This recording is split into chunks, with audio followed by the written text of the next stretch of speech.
আসসালামু আলাইকুম রহমতুল্লাহ বরকাতুহু। রোজা থাকলে কেমন সওয়াব হয়? রাসূল পাক সাল্লাল্লাহু আলাইহি ওয়াসাল্লাম বলেছেন, মান সামা ইয়াওমা রমাদান ঈমানান ওয়া ইহতিসাবান ফাগুফিরা লাহু মিম্মা তাকাদ্দামা তাআখারা মিন জামবিহি। রাসূল পাক সাল্লাল্লাহু আলাইহি ওয়াসাল্লাম বলেন, যে ব্যক্তি ঈমান ইহতিসাব সহ রোজা রাখবে, আল্লাহ পাক তাকে তার পূর্বের এবং পরের জীবনের সমস্ত গুণাগুলি মাফ করে দেবেন। বলুন সুবহানাল্লাহ, সুবহানাল্লাহ। রোজা মানুষের গুণাগুলোকে মাফ করে দেয়।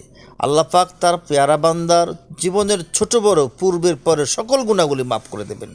তাই আসুন, রোজাগুলি আমরা গুনে গুনে হিসাব করে করে আমরা খুব যত্ন করে রাখবো, যাতে করে আল্লাহ পাক আমাদের জীবনের গুণাগুলি মাফ করে দেন।